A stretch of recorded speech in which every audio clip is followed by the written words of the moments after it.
সবাইকে জানাই শুভ দীপাবলি। দেখতে পাচ্ছ আমার ফ্ল্যাটের জানলায় আমারই ফ্ল্যাটে লাইট লাগানো দেখতে পাচ্ছ। এই যে চলে এলো রাস্তার মধ্যে দেখতে পাচ্ছি আমার পাড়ার মা কালী পুজো হবে। মা কালী চলে এলো দেখতে পাচ্ছ, যাচ্ছে আমারই পাড়ার সব লোকেরা নিয়ে যাচ্ছে দেখতে পাচ্ছ। রাস্তায় মা যাচ্ছে আর চারিদিকে লাইট কি ভাল লাগছে। এবারে মাকে নামানো হচ্ছে, ভ্যান থেকে নামিয়ে দেওয়া হলো মাকে দেখতে পাচ্ছ। মাকে মণ্ডপে বসিয়ে দেওয়া হবে। এদিকে আমার মেয়ে কাকিমা দুজনে দাঁড়িয়ে আছে দেখছে, আমিও দেখছিলাম। তো সবাই মিলে ধরে মাকে মণ্ডপে বসানো হচ্ছে দেখতে পাচ্ছ। মা এবারে তার স্থানে বসবে দেখতে পাচ্ছ। এরা সবাই মিলে চেষ্টা করছে মাকে বসানো, ফাইনালি বসিয়ে দিয়েছে। এখন মা ঠিকঠাক বসেছে কিনা সবাইকে জিজ্ঞাসা করছে, তো আমরা সবাই বললাম হ্যাঁ মা ঠিকঠাক বসেছে।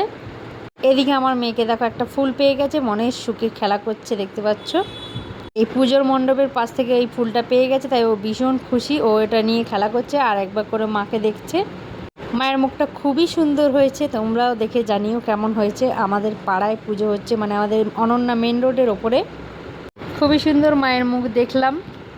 আজকে সারাদিনে অনেকগুলো মায়ের মুখ দর্শন হয়েছে, সেগুলো তোমাদের সাথে পরে শেয়ার করব। আপাতত আমাদের অনন্যায় দেখালাম।